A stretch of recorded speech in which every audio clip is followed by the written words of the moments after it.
I could see potential here, but not the composition.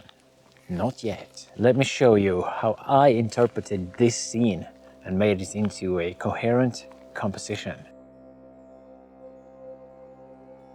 So let's start with what made me pause right here. The thing that intrigued me here is the amount of blueberry bushes that we have surrounding us right here. And my intention has really been to capture something with blueberry bushes. We're in the season of spring, and the color of the blueberry bushes is this nice lighter green. A lot of the leaves has these nice lighter green tones, which really shows the season, and I really want to capture something with it, which is why that is my intention.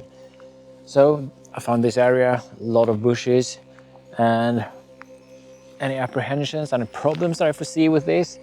Well, I foresee that it might be difficult finding something because it's everything here is blueberry bushes, but I don't have any clear anchors. So that is what I really want to find first and foremost. So let's grab the camera and try to find something.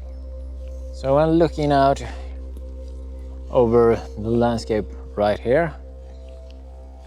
Right up here, I'd say that we have too many dead trees, really just cluttering the scene.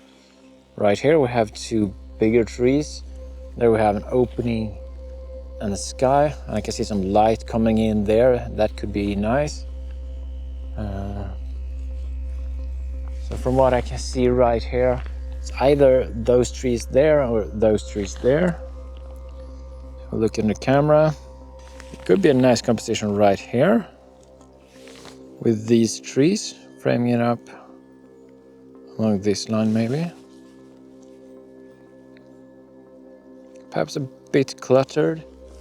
Otherwise I had the trees over here with the light spilling in. You can see the light coming in from over there. So I'm gonna try to step forward here and see if maybe we can find something if we're standing there a bit closer.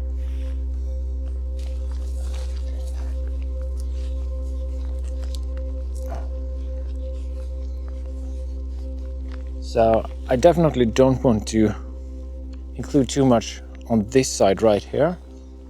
I do want to have the light streaming in here, and I'm getting light there because it's open right there, and then we have the forest surrounding us right here, which is casting shade from the other side. So we got top light coming down, illuminating these blueberry bushes, giving them lots of light, and since those are the main element for me, that is actually very good. And then just these two trees there would then just act as supporting structure, really. So I think I'm gonna try to frame something up right here actually.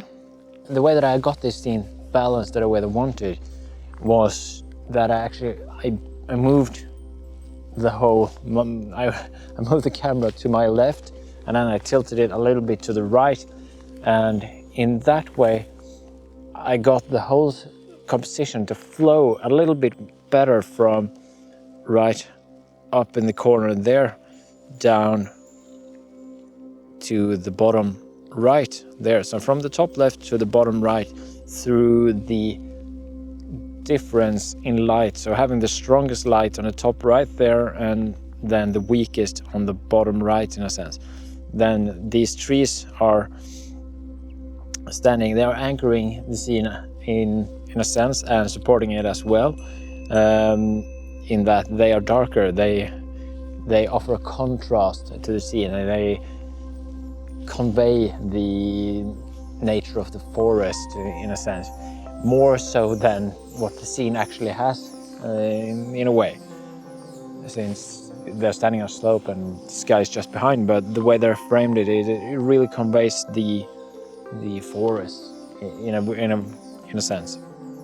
And what it does is that each tree has quite a lot of separation between them, but we have the branches reaching between, and just the light levels, the difference in light levels, the contrast there between all the different things gives really the shape that I want to the scene. How did I work around the apprehension that I had, the problem? Well, in this case, it was mainly by following the light. So finding where the light was giving the most interest to the scene and framing up a composition with the light guiding it. So really using light as the main compositional tool in a sense, because if I hadn't had this overcast light, if I hadn't had the opening there, if I hadn't had the green leaves there, then I wouldn't have had that composition. So the light was really what made it work in this case. As for the relationship within the composition, well, we have the two trees there standing apart. So those are strong individuals in a sense. And we have the brightest part in the top left of the composition and the darkest part in the bottom right. So there we also have the relationship going, that it goes from something to something else, that we have the forest floor in the bottom right and it's dark, it's a bit more murky, and then we have a bit more hope higher up towards the sky and a bit more luminescence or what you should call it. And the mood that it really creates or conveys through the composition is, it shows light and hope from above, and it really gives life into the whole forest floor. So I think it really integrates into that sense of really hope, and hope is really the best word for it that I like to describe the season of spring with, and that I like to evoke in a lot of my spring imagery. This sense that there's coming great things. The seeds of our burdenness are starting to come to life, and we're gonna just have a good time with all this abundance of life that summer then brings. So yeah, I'm really happy that I found it. I've seen blueberry bushes on a lot of other places as I've been hiking, but what I was actually able to grab right here, very good, very good. Especially considering that we have a really overcast day and still getting that amount of light within a composition. Just really pleasantly surprised by that.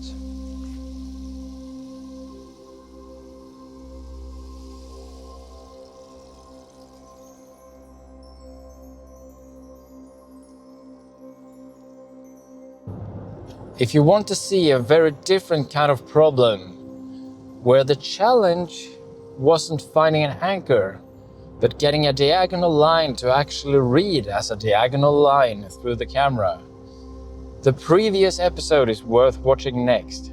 Same framework, completely different kind of scene.